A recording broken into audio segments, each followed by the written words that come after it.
sauna. I love that. And you can absorb water through the air. We definitely lose water through the air, through our pores. Right. I get really dry in the winter. Yeah. When they turn the furnace on and it heats everything up and dries everything out. What do you do about it?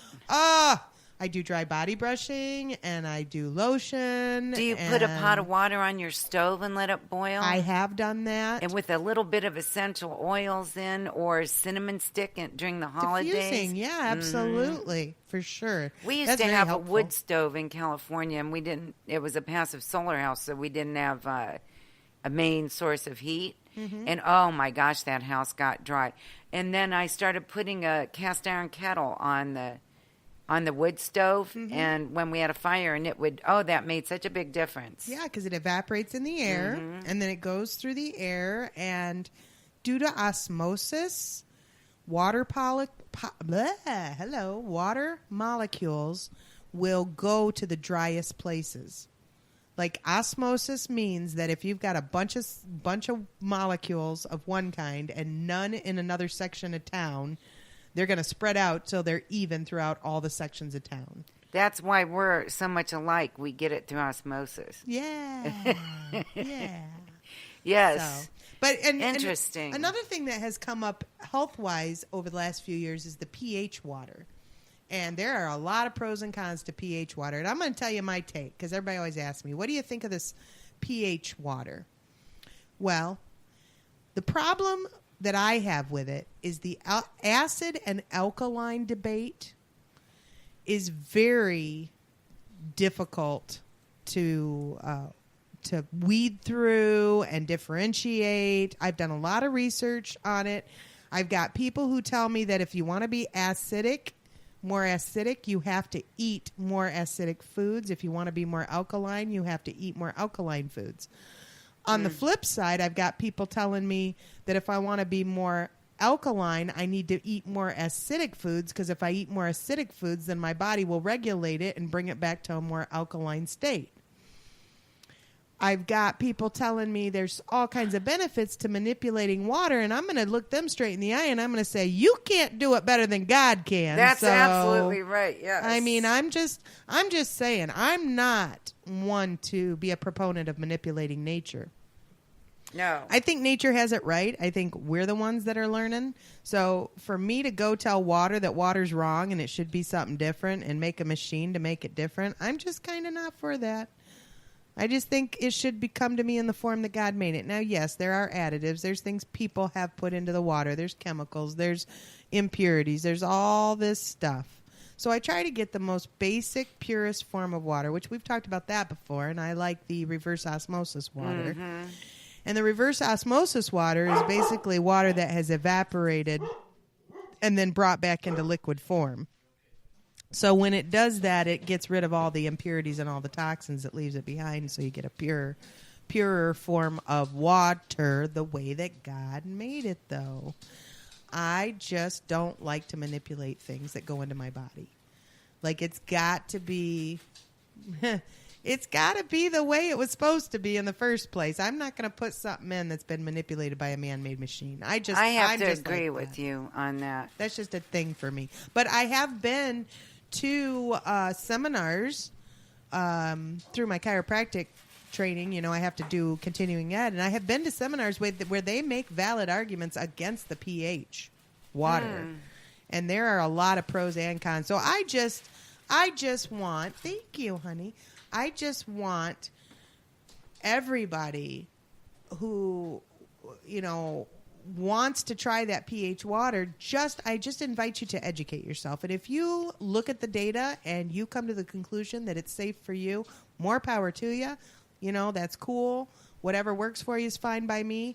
But I urge you to do research. Don't just jump on a bandwagon on something without doing research about it. So that's all I got to say about that water. I agree with you 100%.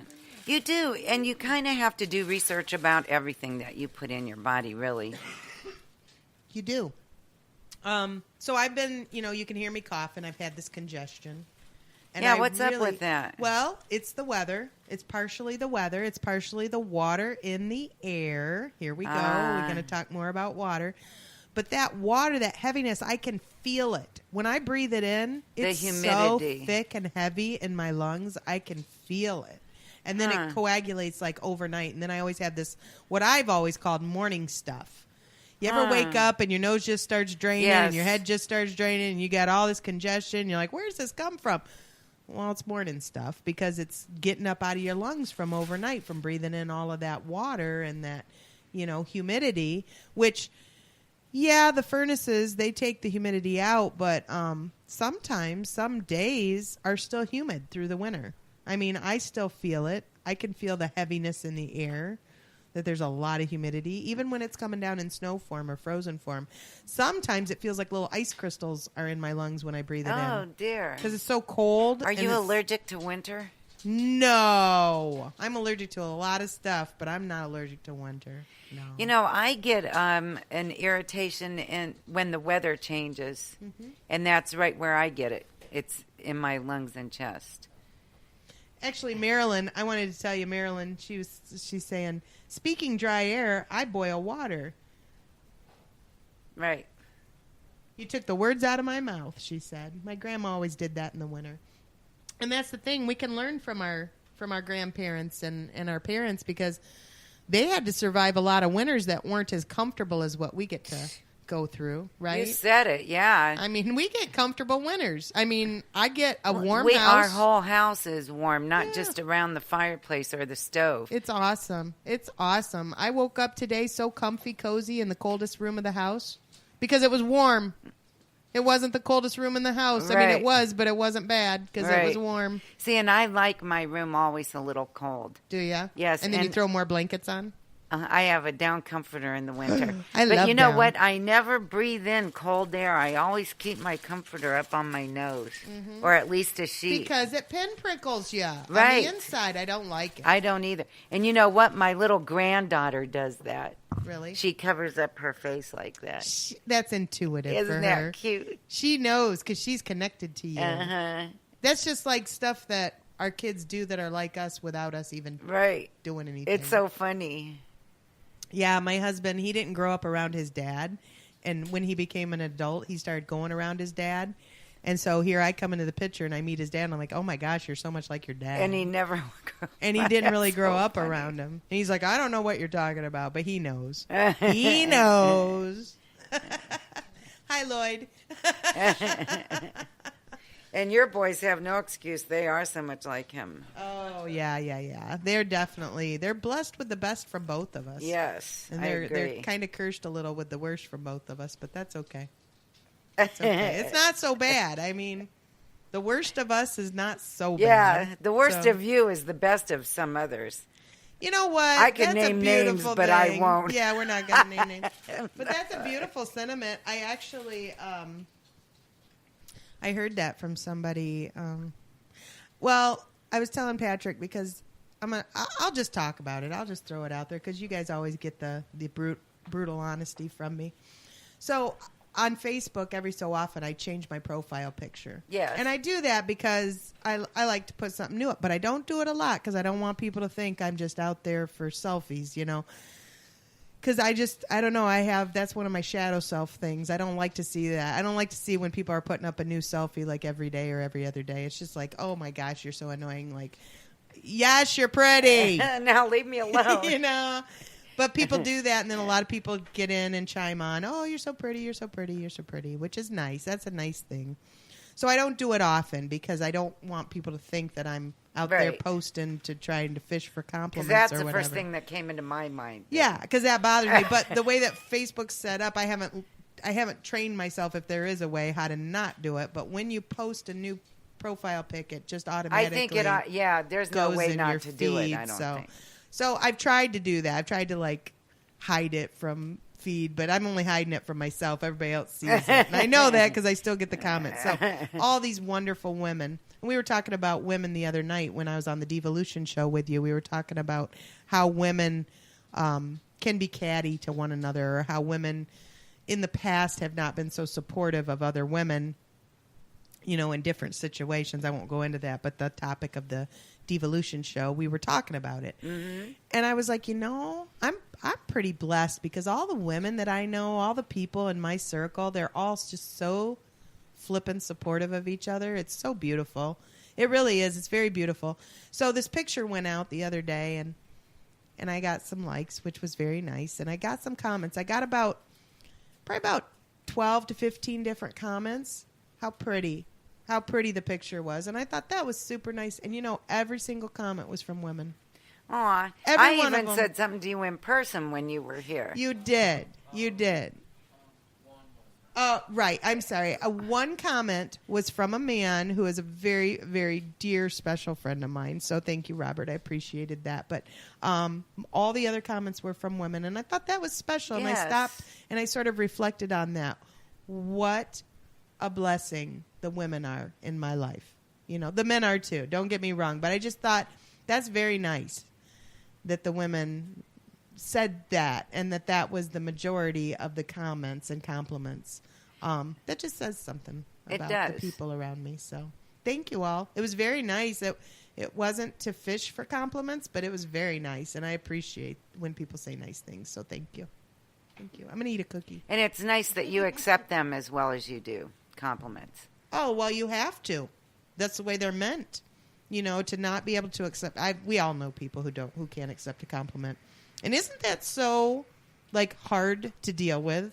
As the complimentor, yes, you're trying to give somebody a compliment, and then you wonder, maybe I shouldn't have said that, or maybe later on when you want to pay them a compliment, you don't because. No, you follow it up with a counter punch. What do you mean by that? I don't even know what you Another mean by compliment? That. Another compliment? Another compliment. So people have to learn to be able to accept that they are. Patrick's saying that people have to learn to accept compliments, and that's very true. But that is true that they have to learn it. Yes. It's not an easy thing for some people. Right. So Adrienne Barker from Adrienne's P's and Q's. She talked about, and this is the opposite of our friends, I think. She was at a Chamber of Commerce thing or some big gathering like that. Mm-hmm. And this woman walked in, and she was so put together, like her makeup was perfect and her hair was perfect, and she was dressed beautifully just for her, just gorgeous. Mm-hmm. And she walked into the bathroom, and it was one of those big fancy bathrooms that have the little ante room before the toilets. And she walked out, and all the women in there started saying, "Who does she think she is?" Really? And That's Adrienne, awful. Isn't that horrible? And Adrienne said, "What do you mean, who does she think she is?" And they said, "Look at how put together."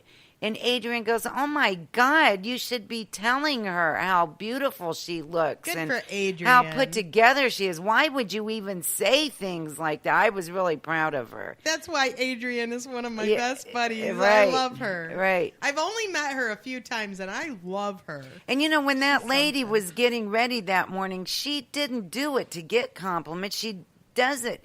Women, I know women like that. They do it because that's how they're comfortable. Mm-hmm.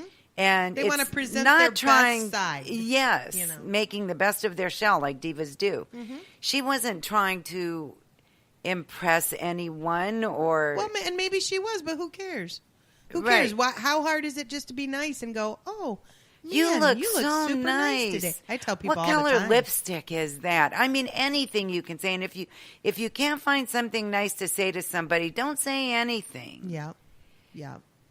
And I've done that. I mean, I do that all the time. I mean, I tell people all the time, I don't care. Sometimes I have to, depending on the situation I'm in, sometimes I have to quantify it with, I don't want to sound like a weirdo, but man, are you pretty? You look great today. And my mom taught me to do that. I don't know why, but I will do that. My mom said, if you look at anybody, you can find something nice to say about them. Oh, yeah.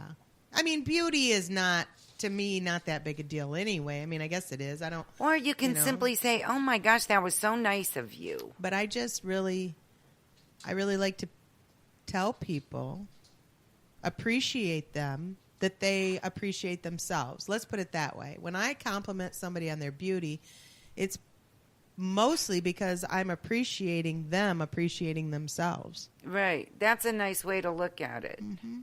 So, which brings me to my topic. Cool. Is the holidays. Oh, great. And I talk to a lot of people throughout the days, coaching or on the phone or